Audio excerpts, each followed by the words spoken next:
What I have here right now is this knife sharpener. No, ang brand niya is nakalagay is Lavi, and makikita nyo no na medyo mahaba siya.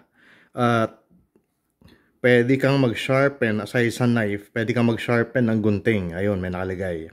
At mukhang ano no, ito no, sa tingin ko dito mo muna padadaanin yung knife kung magsha-sharpen ka ng knife do sa coarse, sa crude, and then para talagang matalim doon sa fine. At ang maganda rito, madadial mo yung angle, no? Yung sharpening angle ng knife mo. So, meron silang mga recommendation dyan, no? So, kung kitchen knife or kung ginagamit mo sa sport, meaning yung mga hunting knife siguro. So, yun yung mga angles na pwede mong gamitin. Sa likod, ayan, no, common sharpening angles. So, for fillet knives, it's 16 degrees. Kitchen knives na Asian, 16 degrees. American and Euro knife na kitchen knives is 20 degrees. Pocket knives, 20 degrees. Hunting knives, 22. Tactical knives, 22 degrees. So, yun yung mga recommendations niya. Okay. So, sa ilalim niya may rubber para hindi dumulas. Hindi naman siya masyadong mabigat. Di rin naman siya masyadong magaang. Sakto lang siya. So, pagka i-adjust mo yan, no? Sample lang, ano? Ipe-press mo ng konti ito. Tapos i-move mo. At mapapansin nyo, tuwing minumove ko siya, tingnan nyo yung angle niya. Bumubuka, oh. Or, pwede kong isara. Ayan. So, subukan natin to, no? Kung gaano to ka-effective. Meron ako dito na ito, no? This is a kitchen knife na mapurol na kasi araw-araw ginagamit at matagal lang hindi nahahasa. Ito yon, no? Gaano siya kapurol? Testingin natin. Meron akong papel dito.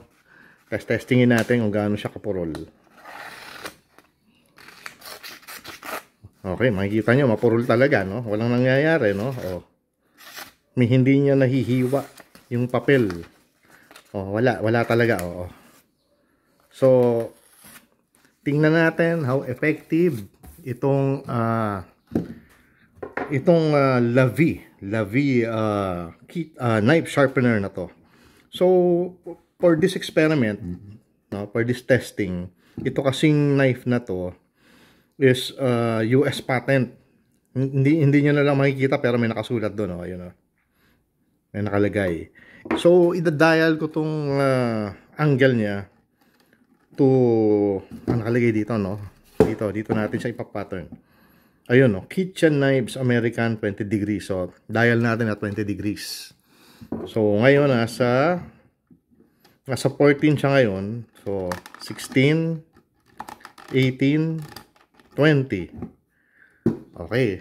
Commence natin yung testing.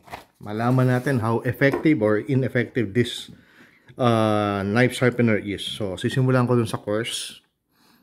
So, ayan, ha.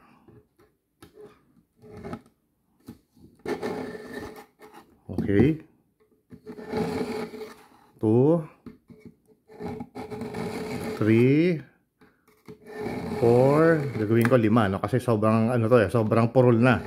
5. And then after that, we go to dito sa crude. Okay. 1, 2, 3, 4, 5. And then, dito sa fine, para sinasabi niya, no, ito yung last process. So, ganun din, 5 rin. Subukan natin sa 5 hagod. 1, 2, 3, 4, 5. Okay. So, tingnan natin yung edge. Okay, parang tumalim ng konti. Uy, parang, no? May potential to. Parang nag-bite siya, eh. So, the ultimate test. Bukan natin dito sa papel na kanina walang nangyari nung tinesting natin dahil sa sobrang purol ng knife na to, may hindi nagkaroon ng galos tong papel na to. Ngayon, susubukan natin ngayon. Uy! Wow, I'm impressed. I am impressed. Ang galing. So, in less than a minute or a minute, no? Approximately a minute, na-sharpen ko itong super purol na kitchen knife na to. At napakahusay, napakaganda. So, bilib ako, no? Hindi ko inaasahan yung magiging resulta na yon. And this is a good product, really. So, I'm happy. The testing is successful. And thank you for watching. And okay to, no? Yun lang masasabi ko.